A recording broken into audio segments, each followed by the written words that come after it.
and welcome to South Asia Today, a show that provides you the glimpses of South Asia. I'm your host Shreya Savijay. Here are the headlines. 2/3 of Indians have coronavirus antibodies, survey shows. Ropeway in Yokohama City attracts visitors. And Muslims across South Asia celebrate Eid al-Adha amid COVID-19 restrictions. Let's begin the show. The latest Indian Sero survey has revealed that nearly 2/3 of the Indians have developed antibodies against the coronavirus. And while the country is consistently endeavouring to ramp up the vaccine production and its inoculation, it is also taking several measures, including exclusive women booths to community radio stations to debunk the vaccine hesitancy. Take a look. As many as 66% Indians have developed antibodies against the coronavirus, says the data released by the government from a survey of 29,000 people across the nation in June and July. The fourth National Serum Survey, that also included children aged between 6 and 17 for the first time, also revealed that 50% of them were seropositive. The report comes at a time when India is witnessing a slowdown in daily infections and an uptick in the vaccine inoculation. Barring the southern state of Kerala and the western state of Maharashtra, the situation has stabilized as of now in the rest of the country. However, the government has urged all to be on their toes to prevent a third wave of the pandemic. 1 out of 3. 1 out of 3.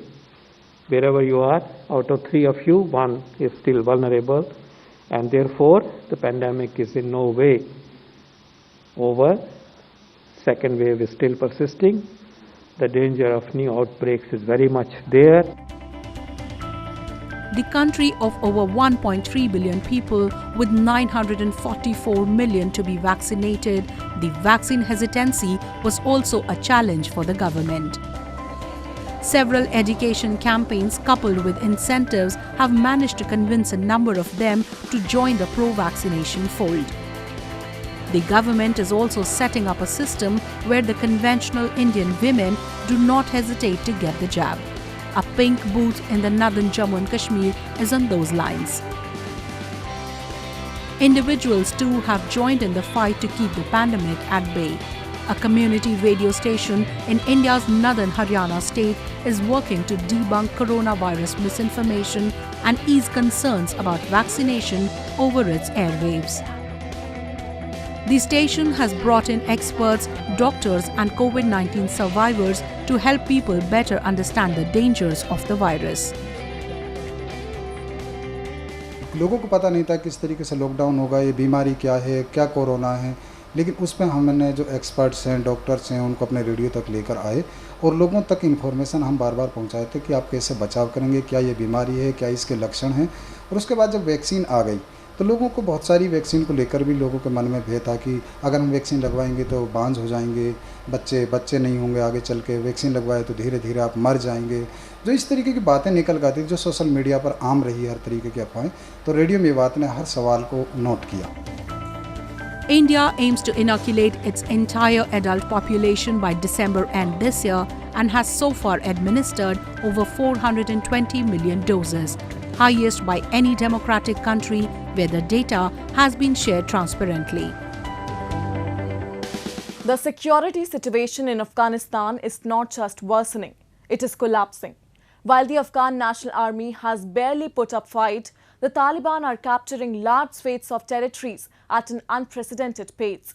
Almost all the US troops barring those protecting their embassy and the airport have left the country. Kabul and the international community have urged for a ceasefire, but that seems highly unlikely in the current scenario, when the Taliban are under the impression that they are very close to achieving their mission of ruling the country once again. Not one but 3 rockets landed near Afghan presidential palace in capital Kabul when the country's top leadership, including President Ashraf Ghani and Vice President Amrullah Saleh, was offering Eid al-Adha prayers. While no rocket landed inside the compound and everybody remained unhurt, this Taliban dare has rung alarm bells and have triggered fear all around. Writing is on the wall. Taliban are back and they are cruising towards their aim of toppling the democratic government, which according to them is American puppet. And while it continues to make territorial gains, the start-stop peace talks being held in Doha haven't shown any progress. The Taliban accuse the government of not meeting their demands. Kabul, on the other hand, says the insurgents have no positive outlook and are deliberately keeping the talks in impasse mode. President Ashraf Ghani lambasted the militant organization for not showing any willingness to improve the situation in the country. He even regretted his government's decision of releasing 5,000 Taliban prisoners as a goodwill gesture to go ahead with the peace negotiations. The international community, which according to the experts has failed people and the government of Afghanistan, has urged the insurgents to hold a ceasefire. 15 diplomatic missions and the NATO representative in Kabul joined hands to urge the Taliban to halt military offensives across Afghanistan. Kabul says it has reached out to the Taliban despite being criticized at different levels because all it wants is peace and stability. از طرف جمهوری اسلامی افغانستان یک هیئت همشمول عازم قطر است. تعداد از اعضای محترم هیئت قبلا در قطر تشریف دارند و تعداد هم با ما همراه هستند و من تشکر میکنم از حمایتی که در نتیجه یک اجماع سیاسی از اعزام هیئت صورت گرفت. هیئت از جمهوری اسلامی افغانستان نمایندگی میکند. 95% of US troops have already left the country and the remaining 5 will leave by 31st August, the rescheduled date of complete withdrawal. Experts have speculated that the Taliban will capture the entire country in 6 months of US departure. The pace of their current progress can make it happen even before that. And while the people around the world are blaming Washington for the deteriorating situation in the war-torn country, the US veterans too have joined the chorus. 100% we lost the war. I mean, the Taliban already taken over one of the major passes like this week and getting money from this choke point of Tajikistan. So, and we're not even out yet. Like, the Taliban will take over. It's who's going to be there to stop them, you know, like, so the whole point was to get rid of the Taliban. We didn't do that. I mean, really make it really simple. Did we do that? No. The Taliban return is going to be catastrophic. People fear their lives and livelihood. Hundreds of thousands of them have already left their homes to save their lives. The UN Refugee Agency estimates 270,000 Afghans have been displaced inside the country since January, bringing the number of people forced from their homes to more than 3.5 million. And international support is what Afghanistan seeks and is in need of. Russians, among others, are in talks and have already moved their tanks along its border with Tajikistan. But who can take a call to have a military foot on the Afghan soil to protect civilians and the government is still a long shot. Now we take a look at some happenings in Asia in our segment called Asia Watch. South Korea is in talks with mRNA vaccine makers including Pfizer and Moderna to produce COVID-19 shots in the country and is ready to offer the capacity to make up to 1 billion doses immediately, a senior government official said. The plan, if agreed, would help ease tight global supply of COVID-19 vaccines, particularly in Asia, which lags North America and Europe in vaccine rollouts, and put South Korea a step closer to its ambition to become a major vaccine manufacturing center. South Korea already has deals to locally produce 3 coronavirus vaccines developed by AstraZeneca Oxford University, Novavax and Russia. It also has a vaccine bottling and packaging deal with Moderna. A Pfizer spokesperson said the company is making efforts to enhance its COVID-19 vaccine supply chain, but added the company did not have anything specific to announce at this time.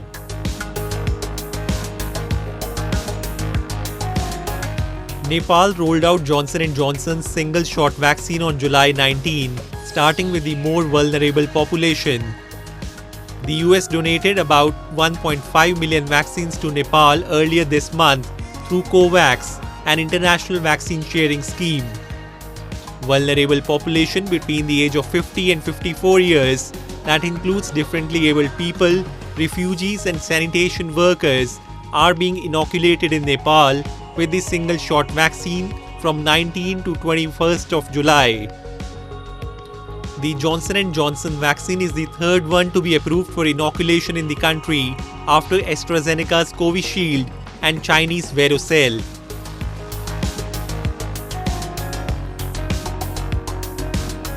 The captain of a cargo ship that caught fire and sank off the west coast of Sri Lanka made a routine court appearance in Colombo.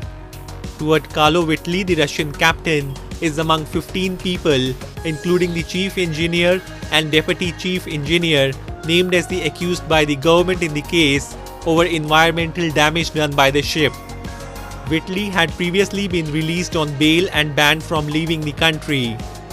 The Singapore-registered MV Express Pearl, carrying 1,486 containers, including 25 tons of nitric acid, along with other chemicals and cosmetics, was anchored off Colombo when a fire erupted on board after an explosion on May 20.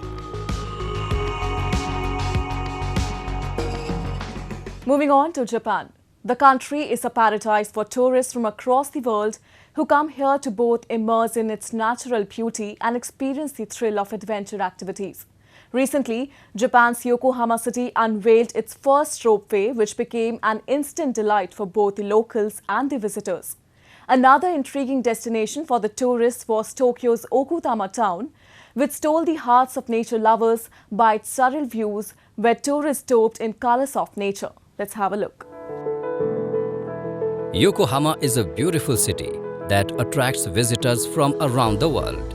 Located at a 30-minute distance from Tokyo Station, it can also be reached through train from Haneda Airport. Tourists enjoy various events and exciting recreational facilities in Yokohama throughout the year. Despite of COVID-19 pandemic, the city has developed another major attraction. From April, Yokohama City started operation of Yokohama Air Cabin. This is the first ropeway setting in city area. 世界でも珍しいと思うんですけれども、リチウムイオンバッテリーを積み込んでおりまして、それに伴いまして冷房装置というのがついております。それと夜間照明用の電源も確保しておりますし、各種安全装置というのを電源を持つことによって設置することができます。Yokohama Air Cabin carries passengers from landside Sakuragi Station to the harbour area back and forth. Passengers enjoy beautiful scenery from air cabin in their 5-minute ride, which is functional from 10 am to 10 pm. The rope covers a distance of 630 meters one way on a height of 40 meters. The rope covers a distance of 630 meters one way on a height of 40 meters. It is constructed as barrier-free. Along with a barrier-free construction, the cabin has a technology that protects from bacteria and viruses. The battery is charged in short waiting terms. Lighting decorations also pleases the eyes. 街もよく見えるし、で港も見れるし、すごい良かったです。景色が綺麗で。でやっぱり夜だとまたすごいいつもキラキラ観覧車とかも見えるんで、夜また来たいなって思いました。Every passenger is satisfied overlooking Minato Mirai district, which has famous places as Cosmo Clock and Landmark Tower with floating feeling like a bird. Passenger can enjoy it in the daytime and night time. Yokohama city never stops to stir up visitors' excitement.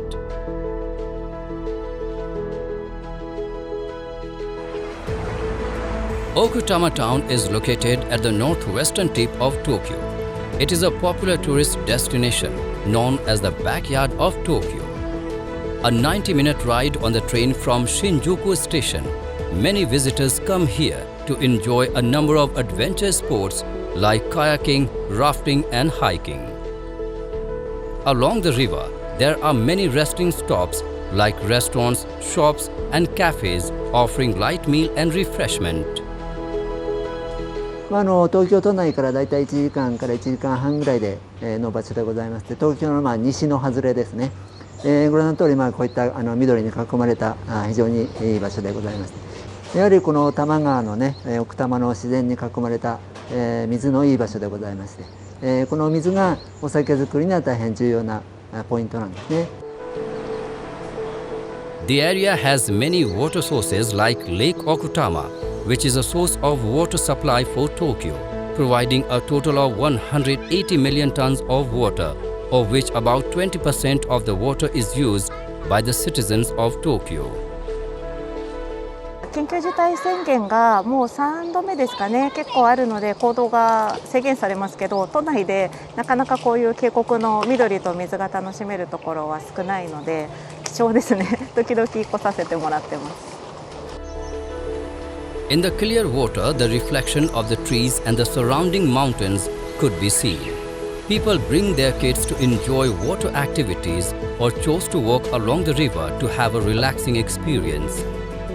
都内から車で2時間ぐらいで来れて、魚釣りとかいろんなイベントが楽しめて、大人も自然の中で癒されるっていう貴重な場所です。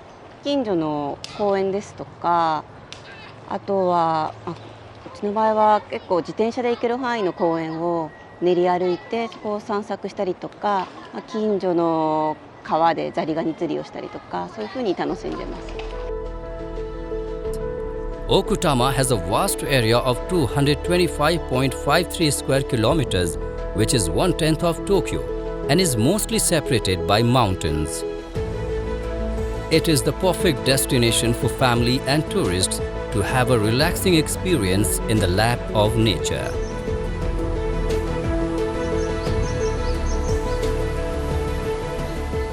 Moving on to our culture section.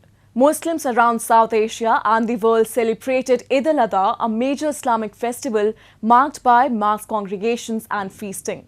This festival of joy is believed to bring peace as people let go of past grudges and make meaningful connections with one another. The festival, which otherwise is marked with great fanfare, was a low-key affair this year due to prevailing COVID fear.